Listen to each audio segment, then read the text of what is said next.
A city in Delaware is set to give corporations the right to vote in elections. Is that okay? We're going to be talking about that today in this segment of The Left Wing. My name is Desmond Price. I'm the host of the Independent Thought Podcast. I'm joined by my co-host, John Cooper, the host of Counterpoint Politics, and our guest for this segment, who is Connor Hallbleib, former congressional candidate from Kentucky's 5th District. So this, in my mind, personally, just going to speak for myself here, is dystopia incarnate. But we're going to get to that a little bit more here in a second. First and foremost, you talk about this article out of CBS. It talks about a Delaware city is set to give corporations the right to vote in elections.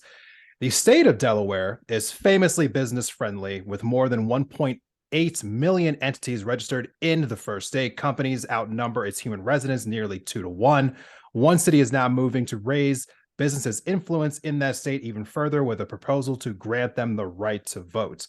The town in question is called Seaford.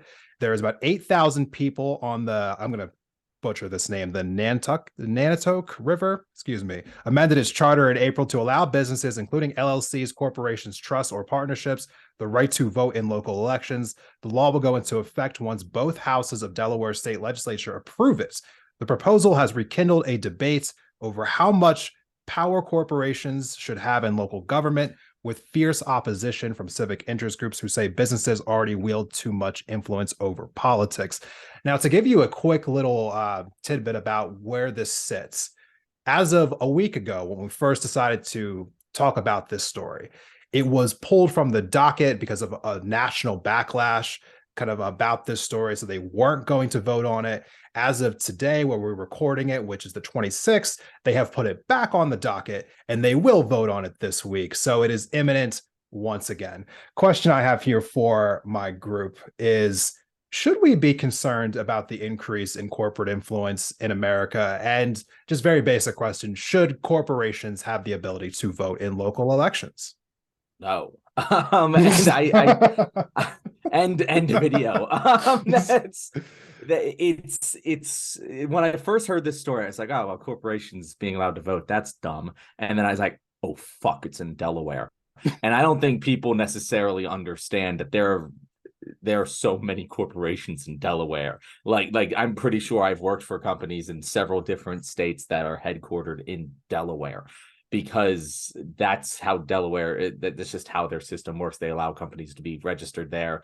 They give them tax incentives to do so. They collect some of the money. Like, that's how Delaware works. But if you then give these entities, which do not live, they aren't people, and they do not live in the state, and you're giving them the equal amount of say of what happens in the state of actual living residents of that state, like, I just don't understand. You have to do such a advanced level of mental gymnastics to arrive at that conclusion of that's what should happen, that it goes off of the I can even comprehend this position, because I really try my best to try and understand the reasons for different positions that oppose mine, and this one just doesn't make any fundamental sense unless you just don't believe in democracy. Like, if you don't believe in democracy and you think that, the rich and powerful are better people and better at making decisions, and so they should have more of a say in what happens in the laws in this country, you're wrong, but at least you're logically consistent. Other than that, and if you don't believe that,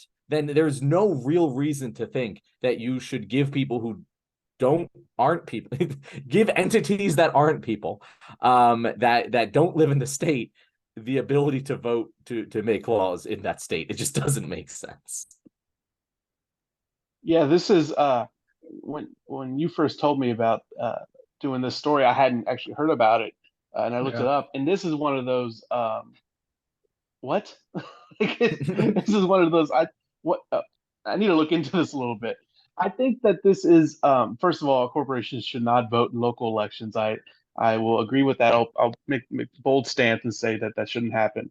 But I think that this should terrify us, but not for the direct reasons that it seems. This is a weird New England thing. I mean, this is just, they've done this in some cities in the past. I don't think it's right, but I don't think it's going to take over the country. I don't think we're going to necessarily have corporations directly voting in every election than just this one little town in Delaware. What I think is, it's really terrifying. It does show you that our ideas of who can vote really are, we make them up we unpeople all the time. Think about felons. We've just decided that someone commits a crime, no matter how heinous it is, that they're now not a member of society enough to vote. We basically have turned a person into a non-person. Um, you know, there's when it comes to voter ID laws, somehow that you have to have this certain piece of paper in order to become a person enough to vote. That is what I think is the opposite side of this case, is that how easily we unpeople certain people in order to make them unable to vote. This has been going on as long as the country's been going on. We all know about post Civil War Reconstruction era when it comes to poll taxes, literacy tests. This is in that same vein. Um, I think it really shows that in order for us to fight on the electoral front, which is, as a former candidate for Congress, I place myself in that field, is that we are going to we have to fight for every single person to be able to vote, and for voting rights to be sacrosanct. It can't be taken away because you're a felon, or because you don't have an address, or a permanent address or something like that. That's where I think that this story really exemplifies some of the problems that we have.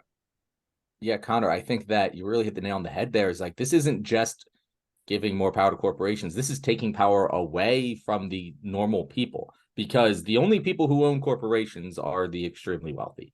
Maybe not extremely, but definitely in the top 10%.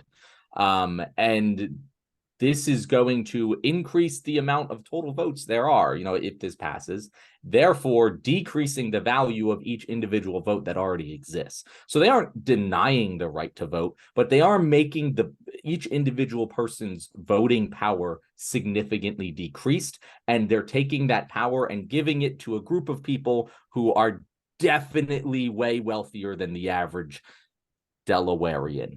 Correct me, Delawareans, if I'm wrong about that term. I know you're not too far from me, but I don't know what to call you. That's the thing. And the one thing I'll disagree with you here, Connor, is I do think that this is a stepping stone in the process of corporate control of America. I do think that with Citizens United, corporations gaining personhood in the eyes, at least when it comes to political donations, what is to say that the next step isn't they're gaining personhood and the right to vote? I genuinely don't think that is a hyperbolic question to ask in a country where we legally define corporations as people when it is convenient for them. However, conveniently, not when, I don't know, they break the law. Corporations don't go to jail. Corporations can't get deported. Corporations can't, be given the death penalty. But we can do that to normal people, but not them, I guess. I don't know. It's all hypocritical. Desmond, what do you think? Kind of to your point, Connor, do corporations lose their right to vote if they get charged with a kind of a crime? No. It's just questions you have to ask yourself, because, I've had people ask me that. This is kind of a roundabout way to get to a point here, but just stay with me for a second. I've had people ask me about why I called my show Independent Thought, because obviously I'm not like a centrist. It's very obvious for anyone who takes the time to get to know me and my politics. And this is one of the reasons that I just can never find myself calling myself a Democrat. Just can't do it. This is happening in Delaware. Solid blue state. This isn't like Texas or Tennessee or Florida. This is a solid blue state of Delaware. And home state. And there are people who were actively saying that they weren't sure if they could vote against it. I'm going to get to that clip here in a little bit, but this is just beyond shocking to me. But at the same time, not, because it is kind of par for the course with the Democratic Party in a sense, which is, again, why I just can't find myself ever calling myself one of them, because they are pro-corporation. At the end of the day, they are pro-business. Like, who are you fighting for and who are you not fighting for at the end of the day? That's how I kind of determine whether or not there's somebody I can align with. And time again, this story, just like so many other stories, didn't get a chance to talk to about in the Texas Death Star story, but a lot of the reasons why that's going on is because of, capitalism and trying to make sure that laws are more favorable to capital down in Texas. And now, again, we're having laws trying to be passed because they're more favorable to businesses. And I can't get over it. And I want to go back to that article that I mentioned before in CBS. They kind of further went on to explain a little bit more that I think is important for this story. They said, Quote in the article here is Claire Snyder Hall. She's an executive director for Common Cause Delaware, which is a watchdog group. She said it was very shocking to see this attempt to have artificial entities have voting rights. We're seeing voter suppression all over the country. And this is the flip side, she said. It's not saying that residents of Seaford can't vote, but it's diluting their votes by allowing non-residents to vote. It's kind of to your point, John. But unfortunately, going through this story, came to find out that Seaford would not, in fact, be the first town in Delaware to enact this law. In fact, there are already cities in Delaware that do, in fact, allow this. A handful of other Delaware towns, including Fenwick Island, Hanalopen Acres, forgive me, everyone, and Dagsboro already allow corporations to vote. According to Common Cause, human residents don't always take kindly to that permissiveness. In 2019, it was revealed that a single property manager who controlled multiple LLCs voted 31 times in Newark, Delaware, a town referendum, an incident that led Newark to amend its rules. Now, thankfully, it does seem as though that earlier this year, there were progressives in the Delaware legislation that introduced a bill that would altogether ban corporate voting in local elections, to which I have to just ask myself, how did this ever happen in the first place? Truthfully speaking, how did this happen in the first place? Who is out there saying to themselves, you know what we need to do? We need to make sure that businesses can vote in elections. We need that for some reason. It doesn't make any sense to anyone, honestly. Actually, let me stop for a second here. Can you think of any good reasons why we need to have businesses voting in elections? Can either of you answer that question? Well, and again, I'm very much just answering your question, but yeah. If you believe corporations are people, people deserve the right to vote, Desmond. And yeah, that belief is faulty, but why? Like you can ask that about Citizens United too. You can ask that about so many different things in this country. The real answer is they're paying for it. The real answer is that they have marketing firms, they have PR firms, they have lobbying firms that work to get them more power, and people buy it. It's just like any other product. The idea is a product and businesses are good at selling products, right?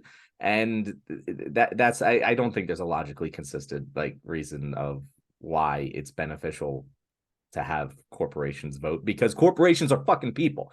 Corporations are made of people. And so if the corporation is voting, a person is making that decision. And if a person is making that decision, they're double voting. And it doesn't make any fucking sense. Connor, do you have a good reason? No, I don't think that any reason is good. I'll tell you the reason that they're going to say is that these corporations add a lot of value to the community, and a lot of resources to the community. So they should, even if they're not a person there, they should have a decision-making opportunity to see what the community that they're a part of grow, because they're neighbors. They're our neighbors. They're our family. So that's what they would say. And I think that that's bullshit. But I also think it's bullshit that we have decided that, like I said, felons can't vote. I think it's on the same level that we have put that as a norm in our minds, and eventually this could be a norm. This could, even though it seems crazy now, could be just as much of a norm. I think, John, when I was saying that I don't think it's necessarily a big deal, I think what I meant was that this happens in Delaware because Delaware is a very unique state with more corporations than people. But I think the scary thing is that they don't need to do this. Disney doesn't need to get a right to vote to have basically control over a large portion of Florida. CBS and ABC don't need to get a right to vote to own a huge part of Los Angeles. When I was saying is that this is such an obviously wrong thing that it's not going to be something that I see take over the country just because they don't need to. And that's the scary thing. That's the truly terrifying thing with things like Citizens United. Corporations have more power in this country than they ever have in the past. So why rock the boat by trying to instill an obviously ludicrous law in places that they don't need to? They already have a lot of control. So that's what I was saying. But this is a Delaware thing, but I think it exemplifies a large amount of other problems in our voting system, in our system of government. I just want to throw this out there. If corporations are people and corporations can vote, and the corporations are people that can take voting rights away from other people because they are felons, and slavery is legal as punishment for a crime, I don't think it takes like a lot of like conspiracy theory, like connecting the dots here to see how all of those little laws put together can create a system in which corporations vote for laws to create more felons, to increase their own voting power, to vote for laws that produce more felons, which become a slave labor force for the corporations that now control the laws because they've taken the voting rights away from enough people, and they profit enough off of it. As much as I kind of agree, Connor, that like this is like there might be easier ways for them to accomplish that goal. I do like it's all possible. Like if it's theoretically possible, we're doing something fucking wrong. You know, absolutely. Sorry, Desmond, can I say something real quick? I forgot this last time. And John, you're absolutely right. I just wanted to say, it may act if you think that this is unbelievable and shouldn't be allowed, as I do, and I hope everyone on the left does. Think about this. It may cost me less money to incorporate an LLC in Delaware than it does to buy a new driver's license in some places. So I want people to think about that next time that like when things like voter ID laws come into place, that it may actually cost me more money to get a driver's license than to incorporate in Delaware. We picked a bad week to not have our third co-host here, our anti-capitalist, to talk about these conversations that John's over here playing 5D chess, trying to explain how corporations are trying to take over the world here, which is not entirely I don't even false. think I think it's basically checkers. Like it's pretty easy to see the moves here. We haven't done a video yet talking about kind of like what the mission statement of the left wing is, or what exactly the stories that we're trying to bring each and every week. I'm sure that some people have been following every week and get an idea of what the direction is, but I kind of want to definitively state for those who might be confused. I've had some people reach out and talk about that. It is very important to me to not just focus on what the right is doing when we talk about issues in America. And I don't want the left wing to kind of convolute anything about what our message here would be. I thought it was very important to talk about this story in particular because it's happening in a blue state. And I don't want to give the idea that, because we're people who are on the left, that we're afraid to critique the left. You're never going to have that here, as far as I'm concerned. These types of things, no matter what state they're happening in, they're egregious and they need to be talked about, but especially from people on the left. I think it's very important that people who are on the left talk about times when Democratic politicians are doing just heinous things.